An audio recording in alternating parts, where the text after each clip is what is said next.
ഈശോ മിശിഹായ്ക്ക് സ്തുതിയായിരിക്കട്ടെ. ഈശ്വരേറ്റ സ്നേഹിക്കപ്പെട്ട സഹോദരരെ, ആഭ്യന്തരകർമ്മ്യ ആത്മീയതയുടെ 244 സെഷനാണല്ലോ ഇത്. 7-ാം സദനത്തെക്കുറിച്ചുള്ള 18-ാമത്തെ വിചിന്തനവും. Hallelujah hallelujah. 7-ാം സദനത്തെക്കുറിച്ചുള്ള 4 അധ്യായങ്ങളിൽ 4-ാമത്തെ അധ്യായത്തിലേക്ക് നമ്മളിന്ന് കടക്കുകയാണ്.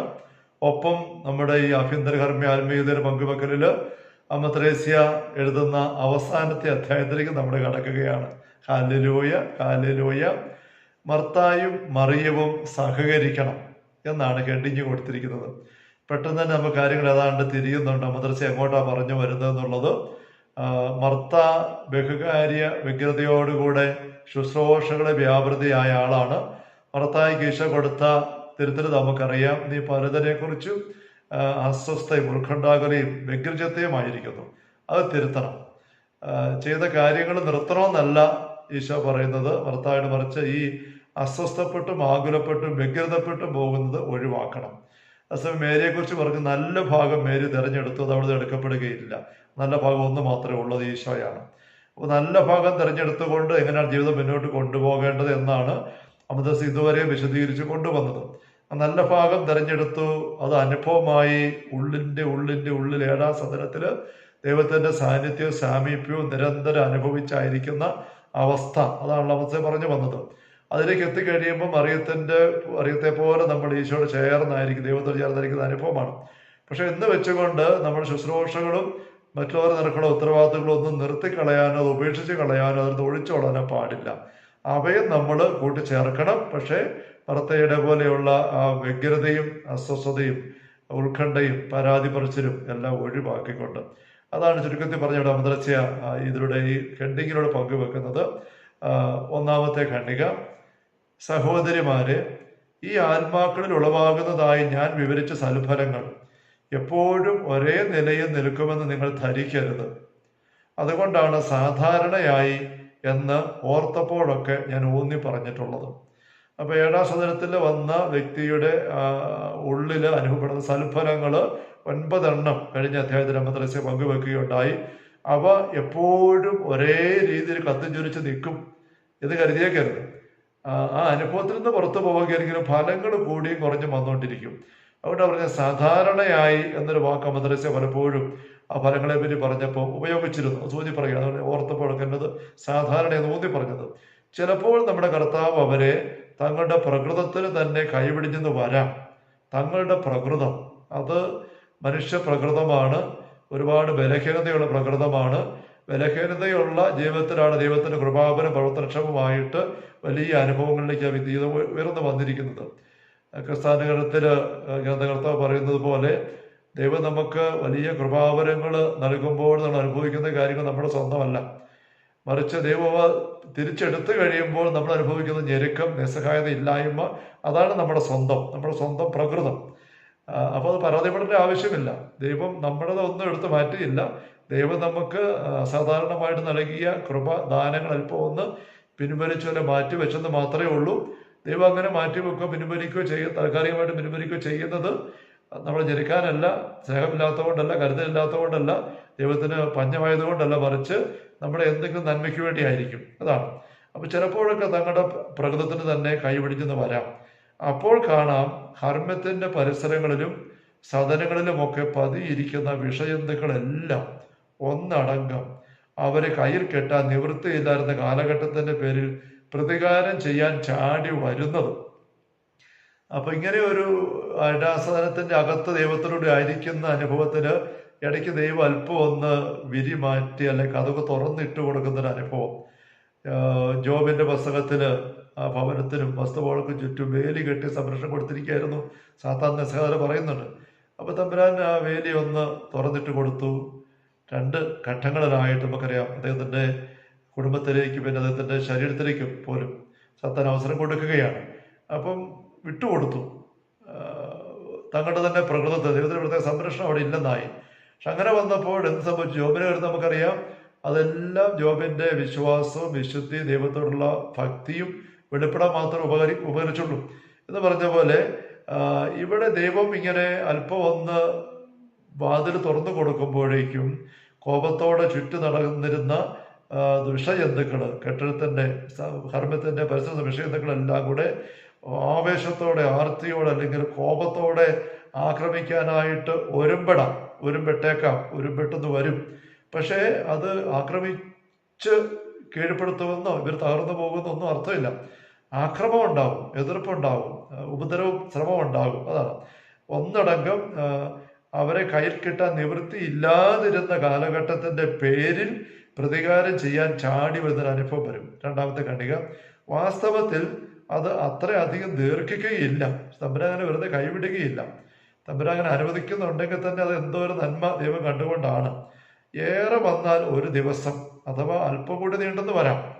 അപ്പോൾ ഏതാണ്ട് നിമിഷങ്ങളല്ല, മണിക്കൂറുകളും അല്ല. മദ്രസയിൽ പറയണം ഒരു ദിവസമോ ചിലപ്പോൾ 2 ദിവസം 3 ദിവസം അങ്ങനെയൊക്കെയുള്ള കാലഘട്ടത്തിൽ ചിലപ്പോൾ അങ്ങനെ ദൈവം തൻ്റെ സാന്നിധ്യവും ഈ ഒരു സംരക്ഷണ അനുഭവം ഒന്നും ചിലപ്പോൾ അനുവദിക്കാതെ അല്ല അനുഭവം ആക്കാതെ ഒന്ന് വിട്ടുമാറിയെന്ന് വരാം. ആ ബഹളത്തിനിടയിൽ വല്ല അപ്രതീക്ഷിത സംഭവമായിരിക്കാം സാധാരണ അതിന് കാരണം. അപ്പം അങ്ങനെ ഒരു ബഹളം അസ്വസ്ഥയൊക്കെ വരുമ്പോഴേക്കും അപ്പം അതിൻ്റെ പശ്ചാത്തലമായിട്ട് എന്തെങ്കിലും അപ്രതീക്ഷിതമായ സംഭവം ഉണ്ടായിരിക്കാം. നമുക്ക് പറയുന്നുണ്ട്, അത്യന്തം അഭികാമ്യമായ അവിടുത്തെ സഹവാസത്തിൽ നിന്ന് ആത്മാവിനെ ശ്രദ്ധിക്കുന്ന പ്രയോജനം സ്പഷ്ടമാവുകയും ചെയ്യും. അപ്പോഴാണ് നമ്മൾ കണ്ണ് ഇല്ലാത്തപ്പോഴേ കണ്ണിൻ്റെ വില അറിയുള്ളൂ, കണ്ണുള്ളപ്പോൾ കണ്ണിൻ്റെ വില അറിയത്തില്ല എന്ന് പറയുന്നത് പോലെ ദൈവത്തിൻ്റെ സഹവാസം അനുഭവിച്ചുകൊണ്ടങ്ങ് നാളുകളങ്ങ് നീങ്ങുമ്പോഴേക്കും ദൈവ സഹവാസം വഴി 7-ാം സദന അനുഭവം വഴി തനിക്ക് കിട്ടിയിരിക്കുന്നത് എന്തെല്ലാം വിശിഷ്ട ഫലങ്ങളാണ്, സത്യങ്ങളാണെന്നുള്ളത് തിരിയാതെ പോകും, ചിലപ്പോൾ ശ്രദ്ധിക്കാതെ പോകും. അപ്പം ഇങ്ങനെ ഇതൊന്ന് അല്പം ഒന്ന് ദൈവം ഒന്ന് കൈവിടുന്ന അവസരത്തിലാണ് യഥാർത്ഥത്തിൽ എൻ്റെ തനി നിറം സ്വന്തം പ്രവൃത്തി എത്ര ദയനീയമായിരുന്നു, എത്ര ബലഹീനനാണ് ഞാൻ എന്ന് തിരിച്ചറിഞ്ഞിട്ട് എന്തുമാത്രം വലിയൊരു സൽഫലങ്ങളുടെ വലിയ കൂമ്പാരത്തിനകത്ത ഞാൻ ജീവിതം കഴിയാൻ ദൈവം ഇടവരുത്തിയെന്ന് അപ്പോഴേ തിരിച്ചറിയാൻ പറ്റുള്ളൂ. അതാ മദ്രസ പറയുന്നത്, അത്യന്തം അഭികാമ്യമായ അവിടുത്തെ സഹവാസത്തിൽ നിന്ന് ആത്മാവിനെ ശ്രദ്ധിക്കുന്ന പ്രയോജനം സ്പഷ്ടമായി. അപ്പോൾ കഴിഞ്ഞ അധ്യായം പറഞ്ഞ 9 ഫലങ്ങൾ ശരിക്കുള്ള ഫലങ്ങൾ തന്നെയാണ്. അത് തോന്നലോ വെറുതെ സ്വന്തം എടുക്കോ പുണ്യോ നേട്ടോ ഒന്നുമല്ല, മറിച്ച് ദൈവം അറിഞ്ഞു തന്നത് മാത്രമാണ്. അതുകൊണ്ട് മാത്രം അനുഭവമായെന്നുള്ളത് സ്പഷ്ടമായി. അതായത് എന്തെല്ലാമായാലും തൻ്റെ ശുശ്രൂഷയിൽ നിന്നും നല്ല പ്രതിജ്ഞകളിൽ നിന്നും വ്യതിചലിക്കാതിരിക്കാൻ കർത്താവ് അവൾക്ക് അജയ്യമായ ദാർഢ്യം നൽകും. അതാണ് അതിൻ്റെ ഫലമായിട്ട് വരാൻ പോകുന്ന വലിയൊരു സൽഫലം.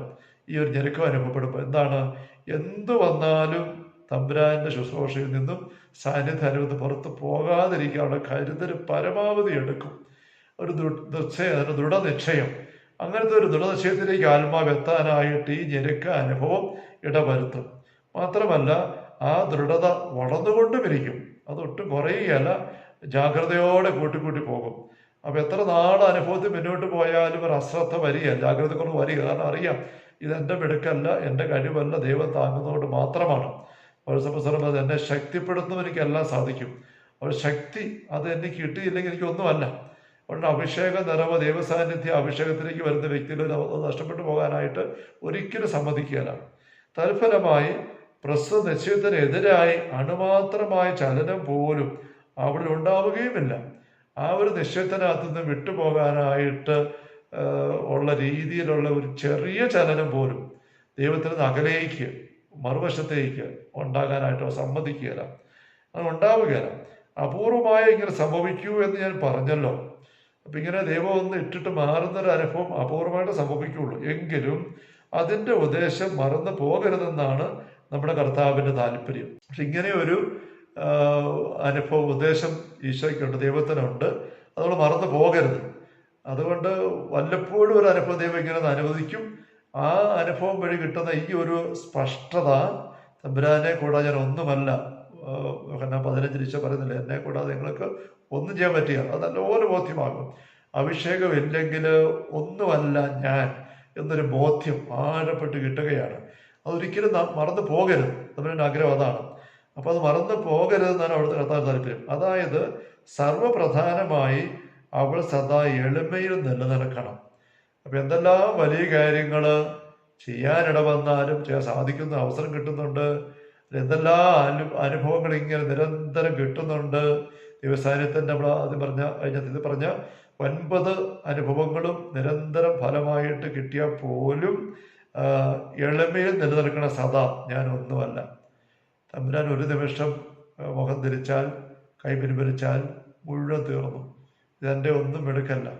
നല്ല വെയിൽ, ചുട്ടുകൊള്ളുന്ന വെയിൽ, ചൂട് ഭൂതലത്ത് അടിച്ചുകൊണ്ടിരിക്കുമ്പം ഭൂമിക്ക് അതിനകത്ത് ഒരു മിടുക്കും പറയാനില്ല. അല്പം മഴക്കാറ് ആകാശത്ത് കയറിയാൽ ആ നിമിഷം ഇവിടുത്തെ ചൂടും പോകും, പ്രകാശവും പോകും, തെളിച്ചവും പോകും എന്ന് പറഞ്ഞ പോലെ. അപ്പോൾ ഭൂമിയാണ് ഇവിടെ ചൂടും പ്രകാശവും എല്ലാം അനുഭവിക്കുന്നത്. പക്ഷെ അത് ഭൂമിയുടെ മിടുക്കല്ല എന്ന് പറഞ്ഞിട്ട് ദൈവത്തിൻ്റെ കൃപയും അനുഗ്രഹവും വിശേഷപരങ്ങളെല്ലാം ഈ ആത്മാവ് അനുഭവിക്കുകയാണ്. പക്ഷെ ആത്മാവ് നല്ലപോലെ അറിയാം, ഇതെൻ്റെ ഒരു മിടുക്ക് കഴിവല്ല. അല്പമെങ്കിലും ഒരു മഴക്കാറ് കയറുന്നവർ എന്തെങ്കിലും പാപമോ അകൽച്ച ദൈവത്തിന് ഉണ്ടായിക്കഴിഞ്ഞാൽ അത് മുഴുവൻ തീർന്നു പോകും. അതുകൊണ്ട് ആ ഒരു നിസ്സാരതയെക്കുറിച്ചൊരു ബോധ്യം, അതാണ് സദാ എളിമയിൽ നിലനിൽക്കണം. അതോടൊപ്പം കർത്താവിനോട് തനിക്ക് എന്തുമാത്രം കടപ്പാടുണ്ടെന്നും അവിടുത്തെ പക്കൽ നിന്ന് ലഭിക്കുന്ന അനുഗ്രഹങ്ങൾ എന്തുമാത്രം അമൂല്യമെന്നും പ്രസ്പഷ്ടം ഗ്രഹിച്ച് കൃതജ്ഞ സ്തോത്രം അർപ്പിക്കുകയും ചെയ്യണം. അപ്പൊ എളിമയിലായിരിക്കുക, ദൈവത്തിന് നിരന്തരം കൃതജ്ഞത അർപ്പിക്കുക, ദൈവത്തിന് നൽകുന്ന ഈ നന്മയെ ഓർത്ത്, അനുഗ്രഹത്തെ ഓർത്ത്. ഈ 2 കാര്യങ്ങളാണ് ഈ ഒരു സ്റ്റേജിൽ ചെയ്യാനായിട്ട് ആത്മാവിനെ ദൈവം ഉത്തേജിപ്പിക്കുന്നത്, ആത്മാവ് ദൈവം പ്രതീക്ഷിക്കുന്നത്. Hallelujah, hallelujah, hallelujah. കർത്താവേ ഈശോമിശിഹായുടെ സമൃദ്ധമായ കൃപയും അനുഗ്രഹങ്ങളും പിതാവായ ദൈവത്തിൻ്റെ അവർണ്ണനീയമായ സ്നേഹവും പരിശുദ്ധാത്മാവായ ദൈവത്തിൻ്റെ നിരന്തരമായ സാന്നിധ്യവാസവും നമ്മെല്ലാവരുടെയും കൂടെ ഉണ്ടായിരിക്കട്ടെ, ഇപ്പോഴും എപ്പോഴും എന്നേക്കും. ആമേൻ. ഈശോമിശിഹായ്ക്ക് സ്തുതിയായിരിക്കട്ടെ.